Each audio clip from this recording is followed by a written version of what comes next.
Herzlich willkommen zu einem neuen Video. Heute zeige ich euch ein Rezept für einen leckeren Zitronenkuchen mit Zuckerguss. Dafür als erstes die trockenen Zutaten, also 350 Gramm Mehl, 50 Gramm Speisestärke, ein halbes Päckchen Backpulver und eine Prise Salz in eine kleine Schüssel geben, gut miteinander verrühren und dann kurz zur Seite stellen. Als nächstes eine große Rührschüssel hernehmen, 200 Gramm Zucker, 4 Eier, 200 Gramm weiche Butter, ein Päckchen Vanillezucker und den Abrieb von 2 unbehandelten Bio-Zitronen in die Schüssel geben und alles mit einem Mixer oder einer Küchenmaschine für 2 bis 3 Minuten richtig schön weiß und cremig rühren.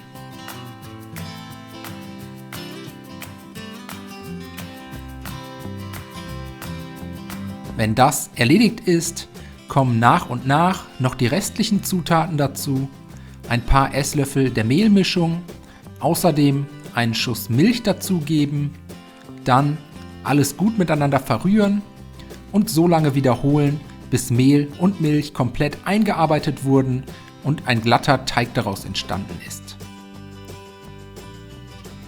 Jetzt eine Gugelhupf- oder Kastenbackform gut mit Butter einfetten, den Teig in die Backform füllen und dann bei 180 Grad Ober-Unterhitze für ca. 50 bis 60 Minuten backen. Den fertigen Kuchen anschließend aus dem Ofen holen. Wer mag, kann jetzt noch eine Stäbchenprobe machen und den Zitronenkuchen danach für 15 bis 20 Minuten in der Form abkühlen lassen. Währenddessen kümmern wir uns um den Zuckerguss.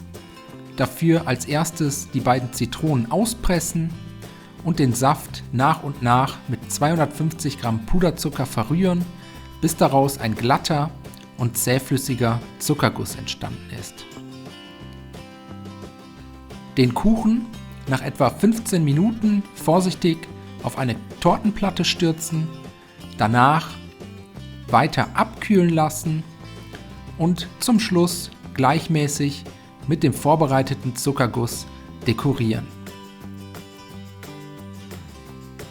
Den Zuckerguss etwas antrocknen lassen und den Kuchen danach in Stücke schneiden und servieren. Ich hoffe, euch hat das Video gefallen. Ich wünsche euch viel Spaß beim Nachbacken.